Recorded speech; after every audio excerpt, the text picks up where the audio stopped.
Hey everybody, it's your boy Shiv here, and today we're going to review a singular card. Now, I don't normally do single card reviews for set expansion. I find it's overly time consuming, it takes a lot of things out of context, and in all honesty, I'd much rather do them in bulk because it's, well, I'm a lazy bastard and it makes my life easier.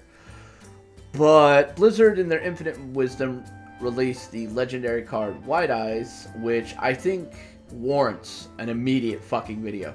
Now, I say immediate, even though it's been revealed for a day and a half now, but I needed to take some time to really think things over before talking about it, as well as kind of, gauge the opinions of other people. So here we go.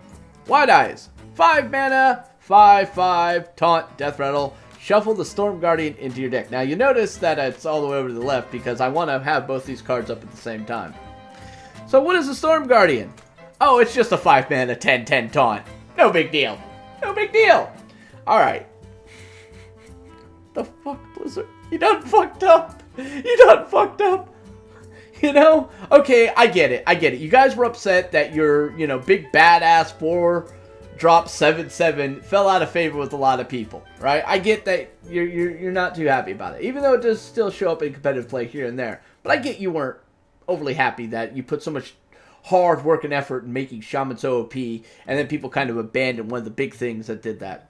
So you decided to give us something new. Now, I'm going to play devil's advocate here. Shaman have generally had, the shittiest of fucking legendaries since the beginning in time, alright? They really have had really horrible legendaries. So to get this one is actually kind of, I guess, rewarding for people suffering through the bad legendaries that they've gotten. But at the same time, I kind of really feel like, no, this is not how you do that. You already made them really powerful everywhere else. They don't need a super powerful fucking legendary. Yeah, I know I'm supposed to be playing devil's advocate. I just can't do it. This is too fucking broken. Alright? So let's go through this. Obviously, because it's Death Rattle, Ancestral Spirit is suddenly going to get huge fucking play value out of this. And you're going to see people basically reinventing the Crusher Shaman with this fucking thing. This kind of reminds me of Fugue and Stalag in its own warped sort of way. The only difference is it's not instantly summoning in the other one. This one you actually have to play out of hand. But at 5 mana, come on. Now, the big scary thing is it's going to be physically possible for this to come down on 5, it die. Storm Guardian goes into the fucking deck, and it's immediately pulled on the next turn. If that happens, you're going to see a lot of escape concedes every single time. Every single time. Either that, or it's going to be another Shaman and or Mage, and they're just probably going to use either Poly or Hex on it. Most likely Hex, because of the... I'm stumbling over my words here because this is frustrating the shit out of me. But because of this card, I guarantee the amount of people who are playing Shaman is going to increase by at least 5%. And when you consider how many people actually play this fucking game, 5% is a huge fucking amount. Holy shit. You thought it was bad now, queuing into Shaman, Hunter, Mage, Shaman, Warrior, the occasional Paladin? No. It's going to be Shaman, Mage, Hunter, Shaman, Druid, Paladin, lol, look at the Pally, Rogue. That's pretty much how that's going to all work out. Alright, you're going to see way more Shaman players. I would wager, out of 10 matches, you're probably going to be looking at least 50% or more Shaman. Okay? Gonna wager that. Mid-range Shaman's already one of the most powerful decks in the fucking game. It is also one of the most banned decks in competitive format. It makes only logical sense that this is going to make its way into that deck, because one of the first things people do when a new set comes out is they try to incorporate cards into already existing archetypes. And I play mid-range Shaman, I can tell you right now, I'm throwing Barnes right out the fucking window and putting this goddamn thing in, because this is fucking powerful as shit. And I'm going to tell you right now, if I don't get this card while opening all the packs I'm going to do, I'm going to craft this shit. And if I got the dust for it, I'm just going to craft the golden version, because that's how certain I am that this card's going to wreck a lot of shit. Alright? But let's go over the counter options. There's two basic ways you can look at counter options. There's preventative and reactionary counter options. Alright? So because it's Death Rattle, you actually get access to preventative. Alright? Now, there's basically one preventative method of dealing with death rattles outside of, it not getting played. And that is pretty much silencing or hexing and polymorphing. Alright, those are preventative measures. So, Shamans in the mirror match, okay, basically this is almost a nullification, which then makes your Ragnaros a little bit stronger. Cool, I guess. But in Mage, they don't generally take polymorphs all that often. Well, now they're going to be kind of forced to. Which brings up a very interesting question. Was this created in order to give validity to the fucking polymorph secret? Maybe! Maybe, guys! Maybe! The other option is silence. Alright, so priests have access to 2 different silences that can be used on this. Mask the spell and the actual silence itself. Those are all horrible fucking options for fucking priests. They really are fucking horrible options. They really are. I mean, if I'm a priest, I'm not going to put those in there. But they also have Entomb, so rather than actually allowing the shamans to get this thing down, they're just going to steal it. So that actually kind of balances things out in the whole priest rise to power that we're actually foreseeing. Priest is not going to worry too much about White Eyes. If they're going up against Shaman, they might actually keep the fucking Entomb just to ensure that they can deal with it. Definitely would do that. And if they're playing that new Reno style priest that everybody's predicting is going to be a big hit on the ladder, yeah, they're going to hold on to that Entomb if they see it. It's like, nope, I'm going to keep that motherfucker. Nope, nope. Well, what about keeping it? Nope, keeping the Entomb. Nope, that's what I'm going to do. Now, the other way of dealing with a card like this is reactionary. So, assuming that White Eyes actually dies and puts in the Storm Guardian into the deck, you have to look at reactionary options. The fact of the matter is this 5-drop actually takes a Pyroblast to kill is kind of scary if you're looking at just direct damage equivalents.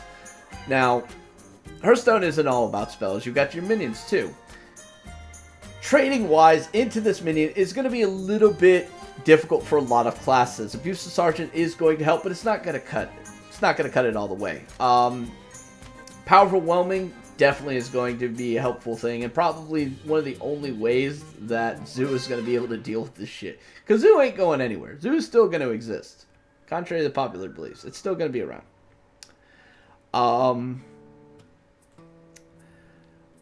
But there are a lot of direct removals that already exist.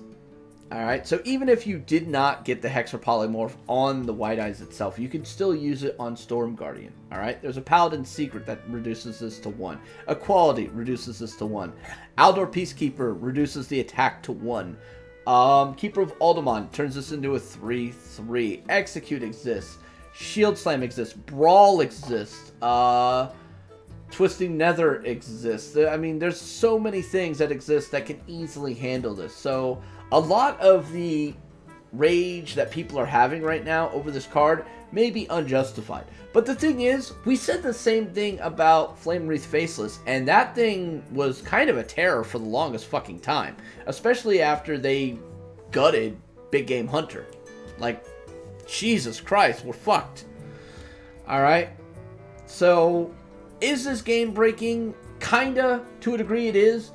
Do you have options to be able to deal with this? Yes, yes you really do. Are you taking those options currently? No. Will you be taking them in the future? Most likely. Most likely. Alright? You're most likely going to be dealing with that. So, I don't know. This actually, the more I think about this card and I start trying to think about how the design process for this card went, I keep coming back to those like Mexican parody videos that are done. The El Ristas or something like that.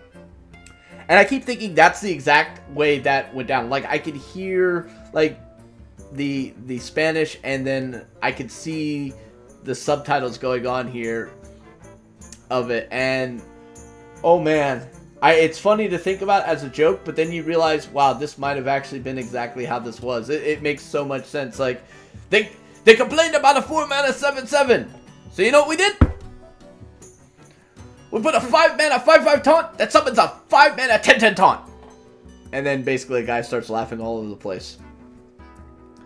It's scary that I can actually see that being a reality of how this came about. Like, I want to think this card is a joke and it's like a lol hee hee meme, Or they're just going to come back with another statement going, oh, we're sorry, guys. That's not actually what it's going to do. That's not what the Storm Guardian is. That was an early concept one. We didn't mean to put that out there. It's actually just going to be a 7/7. I'd be a little bit happier as it being a 7/7. One of the biggest problems I have with this card is for basically 10 mana, you're getting 15/15 worth of stats and a taunt. Fucking Deathwing is sitting here going, fuck you. No, fuck you.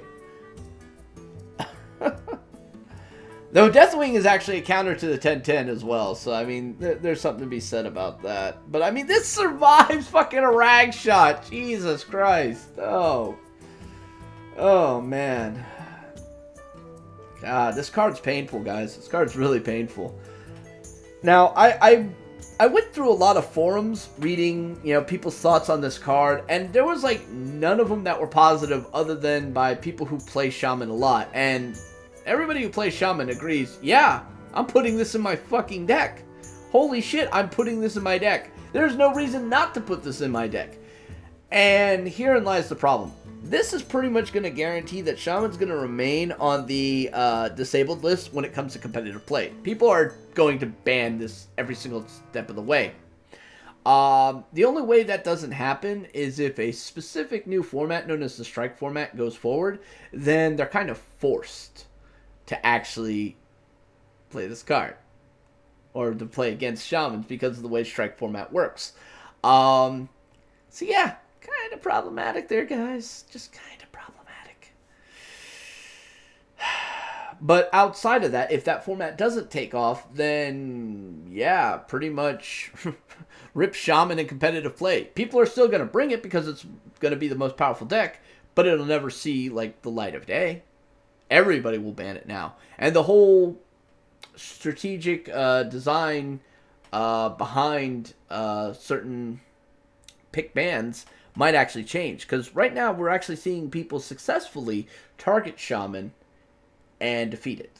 Well, guess what, guys? I don't think we're going to be seeing that anytime in the near future with this card. I really don't see that as being a possibility anymore. So, yeah. But anyway, that's it for this. It's a scary card. Expect to see people fucking around with Ancestral Spirit on it. Expect people to be experimenting around with counter options to dealing with this. I don't know. This card scares the shit out of me. But let me know your thoughts down in the comments section below. Do you like this card? Do you think it's too fucking strong? Do you think Blizzard's fucking drunk?